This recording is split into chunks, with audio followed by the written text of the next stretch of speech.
C'est un nouveau départ pour le Mali et les soutiens des pays amis pour la réconciliation et la reconstruction ne feront pas défaut. Voilà ce qu'on peut retenir des discours prononcés par les présidents François Hollande, Alassane Ouattara, Idriss Déby Itno et Sa Majesté le roi Mohamed VI au cours de la cérémonie de prise de fonction du président Ibrahim Boubacar Keïta. Ils n'ont pas aussi manqué de formuler des vœux de réussite, mais aussi des conseils pour le nouveau président et le Mali. Voyons les points saillants de ces différents discours avec Sidiki Dambeli. Sa Majesté le roi Mohamed VI, 4 grands dirigeants, 4 discours avec un dénominateur commun, célébrer le Mali. Car en effet, c'est une nouvelle page de l'histoire politique du Mali qui s'ouvre avec cette cérémonie officielle de prise de fonction du président Ibrahim Boubacar Keïta. Vœux ardents de réussite, mais aussi des sages conseils, les homologues du président Keïta ont prouvé qu'ils étaient plus engagés aux côtés du Mali et des Maliens. Le chantier qui est devant vous est vaste et complexe. Vous en êtes le principal maître d'ouvrage. Vous n'avez pas droit à l'erreur et vous ne réussirez à reconstruire le Mali tout seul. D'où la nécessité d'associer toutes les forces vives du pays à l'œuvre colossale de la réconciliation qui vous attend. Face à la situation particulière que vient de traverser le Mali, il faut sortir des sentiers battus par des initiatives exceptionnelles.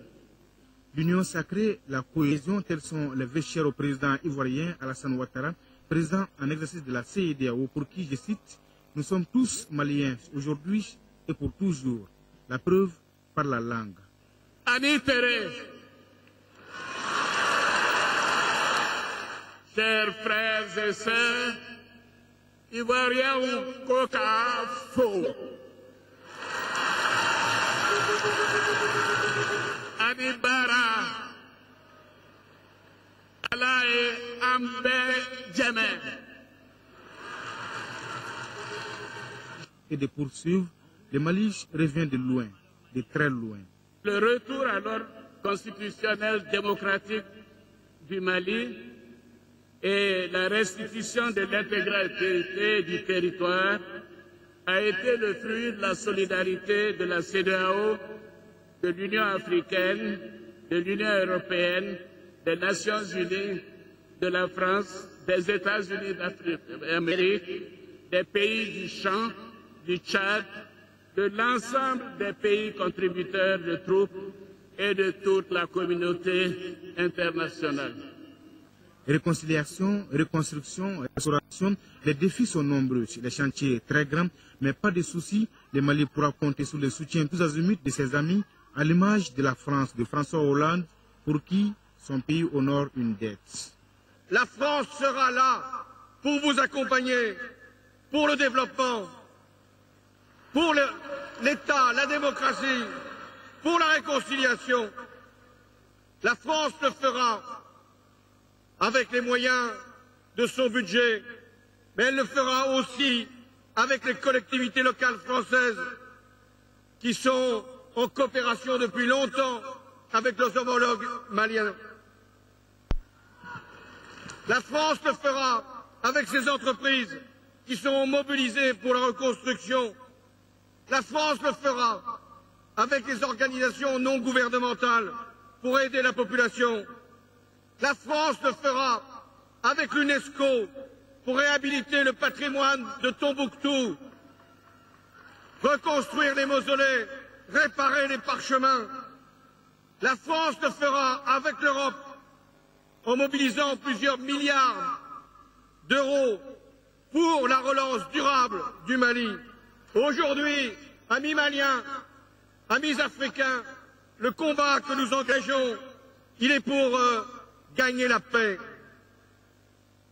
assurer la sécurité alimentaire, venir en soutien aux victimes des inondations, permettre l'accès de tous à la santé, à l'éducation, accueillir les réfugiés et les déplacés pour qu'ils puissent vivre dans leur pays.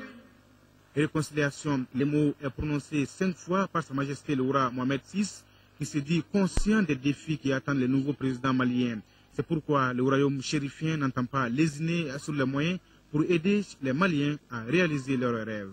Je me félicite de la signature demain d'un accord portant sur la formation au Maroc de 500 imams maliens sur plusieurs années. Attaché à la coopération sud-sud, le Maroc ne ménagera aucun effort pour accompagner le Mali, pays frère et voisin, dans les secteurs socio-économiques que votre pays estimera prioritaires.